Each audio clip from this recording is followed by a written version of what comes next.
just before midnight above Idaho Springs. A night watchman at the Sun and Moon mine. He looks up towards the ridge and he sees there's men moving in the dark. And then he sees a quick little flare, like somebody had just struck a match. So he shouts at them. And he's answered with a shot, cracking back right at him. And then the whole mountainside just answers with dynamite. And that is how this one starts. Not with a meeting, not with a speech, not with some polite disagreement over wages. No. It starts with a watchman in the dark, a match on the hill, and an explosion ripping through a mine property above Idaho Springs, while the whole district is already sick with labor war tension. And that is what makes this one so nasty, because by the time this happened in July of 1903, Idaho Springs was already packed tight with bad blood.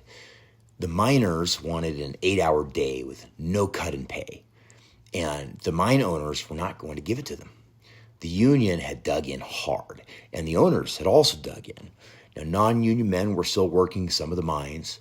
Every shift, every pay envelope, every man who crossed one side or the other of that line was part of the fight. So this was not just a mountain town having a rough season, okay? This was a place already halfway to war. And that night, up at the Sun and Moon, you can feel how thin that line had gotten. It's late, the air is cold, the kind of mountain dark where a man can disappear in 10 yards and then turn into nothing but a shape and a feeling. The watchman, he's out there and he's doing what watchmen do. Okay, he's listening to the night, listening for trouble. He's probably already half expecting it, because in a place like that, trouble does not really leave. It just kind of circles. And then he sees those men on the ridge. And then that little flare. And then the shot. Then the blast. And not some little pop either, okay? It's not some little warning. Now, it was a real hard explosion. The transformer house is destroyed. I mean, the whole scene just tears open. And here is where it gets even stranger, because the men who set the attack in motion, they don't get away clean, okay? They leave behind one of their own, who's a striking union miner. His name was Philip Fire, and he was mortally wounded in the blast, and he ends up dying before the dawn. And that detail right there is one of the reasons this story just sticks in your head, because now this thing is not just an attack. It is a failed attack, a desperate, ugly, half-chaotic act in the dark that goes bad enough to kill one of the men involved before the sun even comes up.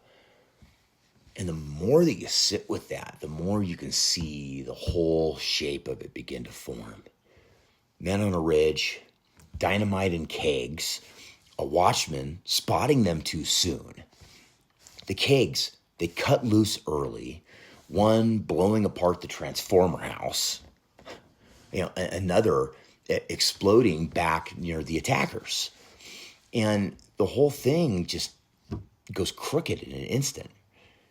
That is not clean violence, okay? That is scrambling, panicked, high-tension violence.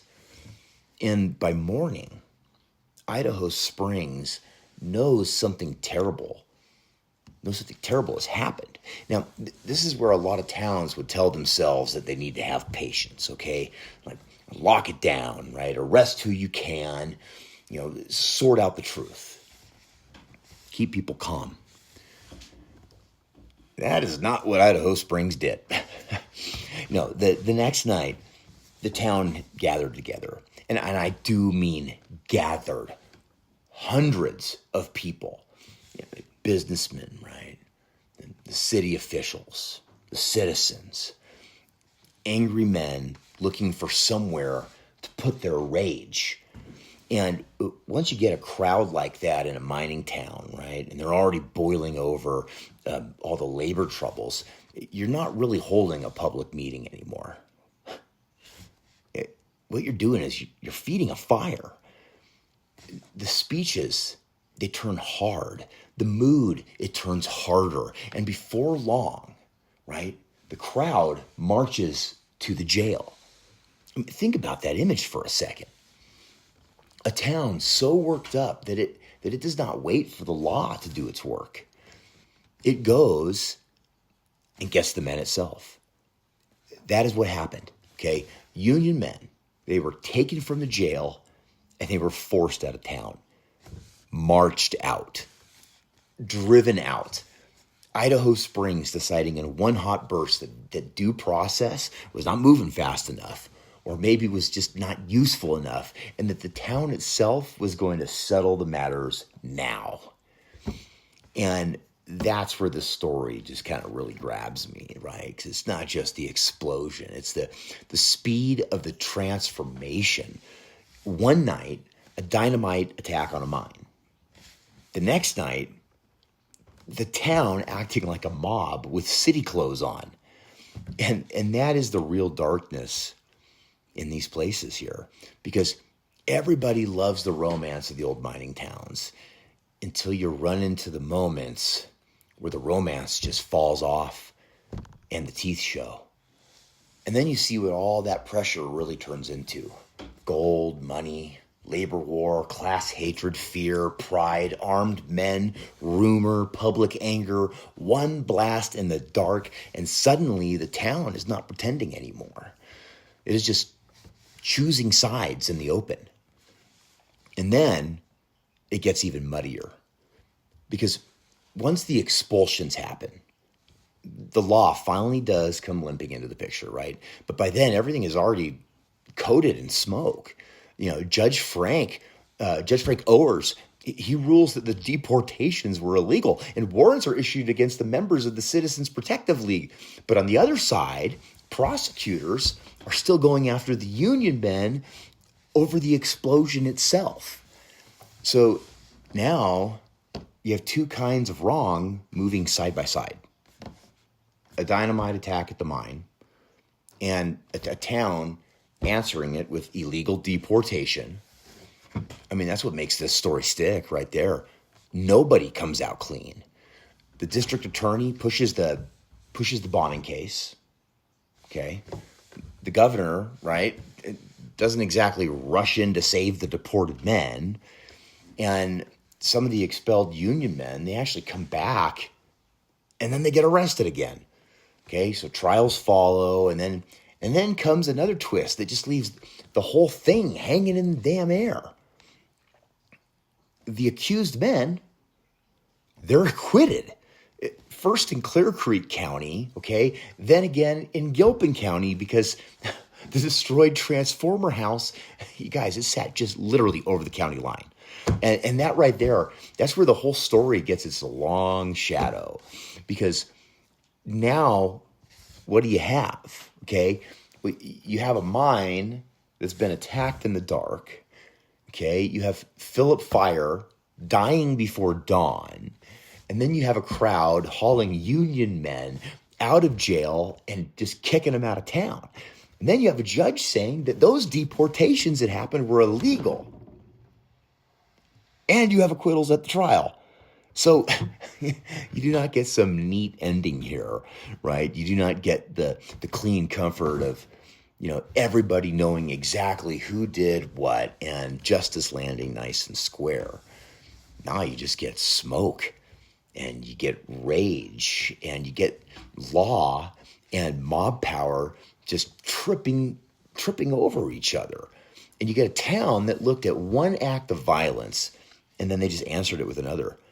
And that is why this story, it still hits when you hear it, because what happened at the Sun and Moon Mine was not just a crime story.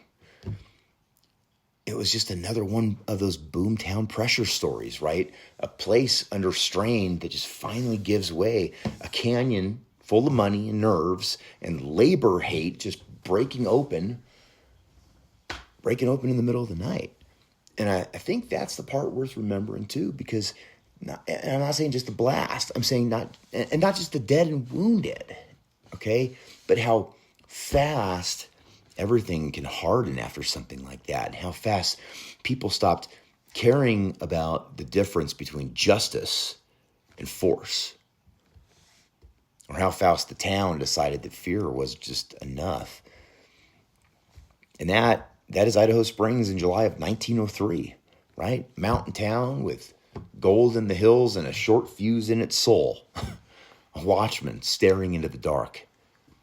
A match on the ridge. A shot. A blast. A dying man named Philip Fire. And by the next night, the town, already at war with itself, deciding it was done waiting for the rules. So, tell me what you think. Was Idaho Springs defending itself after a terrorist-style attack on the Sun and Moon mine? Or did one night of dynamite give the town the excuse that it wanted to become a mob? So, if you like real Colorado mining history, right, and I'm talking the dark stuff, the buried stuff, the stories where, well, the mountains keep the echo longer than the people do, then subscribe and stick with me, because there's a lot more of stuff just like this buried in the hills all around me, and I want to bring it to light. So thanks for hanging, and I'll see you on the next one.